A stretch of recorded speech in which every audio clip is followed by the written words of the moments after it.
اعوذ باللہ من الشیطان الرجیم بسم اللہ الرحمن الرحیم۔ بات سے بات کے تمام دیکھنے اور سننے والوں کو السلام علیکم۔ ایک مرتبہ کسی نے قاری عبدالباسط سے پوچھا، قاری صاحب آپ اتنے مزے کا قرآن مجید پڑھتے ہیں، آپ نے کبھی قرآن مجید کا کوئی معجزہ دیکھا ہے؟ وہ کہنے لگے، میں نے قرآن کے سینکڑوں معجزے آنکھوں سے دیکھے ہیں۔ تو انہوں نے کہا، کوئی ایک معجزہ تو سنا دیجئے۔ تو یہ واقعہ انہوں نے خود سنایا۔ قاری صاحب فرمانے لگے کہ یہ اس وقت کی بات ہے جب جمال عبد الناصر مصر کا صدر تھا۔ اس نے رشیا کا سرکاری دورہ کیا، وہاں پر کمیونسٹ حکومت تھی۔ اس وقت کمیونزم کا طوطی بولتا تھا، دنیا میں سرخ انقلاب تھا۔ عبد الناصر ماسکو پہنچا، اس نے وہاں جا کر اپنے ملکی امور کے بارے میں کچھ ملاقاتیں کی۔ ملاقاتوں کے بعد انہوں نے تھوڑا سا وقت تبادلہ خیال کے لیے رکھا ہوا تھا۔ اس وقت وہ آپس میں گپیں مارنے کے لیے بیٹھ گئے۔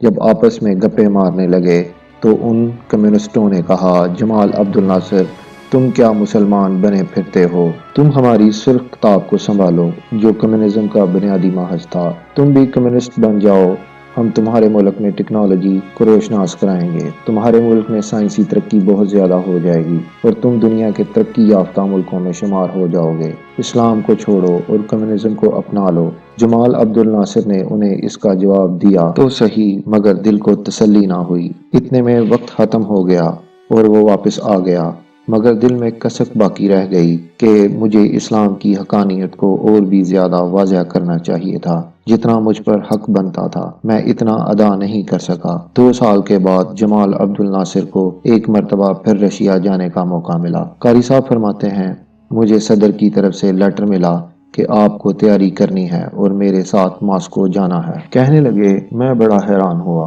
قاری عبدالباسط کی تو ضرورت پڑے سعودی عرب میں، عرب امارات میں، پاکستان میں، جہاں مسلمان بستے ہیں، ماسکو اور رشیا جہاں خدا بیزار لوگ موجود ہیں، دین بیزار لوگ موجود ہیں، وہاں قاری عبدالباسط کی کیا ضرورت پڑ گئی؟ خیر تیاری کی اور میں صدر صاحب کے ہمراہ وہاں پہنچا۔ وہاں انہوں نے اپنی میٹنگ مکمل کی۔ اس کے بعد تھوڑا سا وقت تبادلہ خیال کے لیے رکھا ہوا تھا۔ فرمانے لگے کہ اس مرتبہ جمال عبد الناصر نے ہمت سے کام لیا اور ان سے کہا، یہ میرے ساتھی ہیں جو آپ کے سامنے کچھ پڑھیں گے، آپ سنیے گا۔ وہ سمجھ نہ پائے کہ یہ کیا پڑھے گا۔ وہ پوچھنے لگے، یہ کیا پڑھے گا؟ وہ کہنے لگے، یہ قرآن پڑھے گا۔ انہوں نے کہا، اچھا پڑھیے۔ فرمانے لگے، مجھے اشارہ ملا اور میں نے پڑھنا شروع کیا۔ سورۃ طٰہٰ کا وہ رکوع پڑھنا شروع کر دیا جسے سن کر کسی دور میں حضرت عمر بن خطاب بھی ایمان لے آئے۔ فرماتے ہیں کہ میں نے جب 2 رکوع تلاوت کر کے آنکھیں کھولی تو میں نے قرآن کا معجزہ اپنی آنکھوں سے دیکھا کہ سامنے بیٹھے ہوئے کمیونسٹوں میں سے 4 یا 5 آدمی آنسوؤں سے رو رہے تھے۔ جمال عبد الناصر نے پوچھا، جناب آپ رو کیوں رہے ہیں؟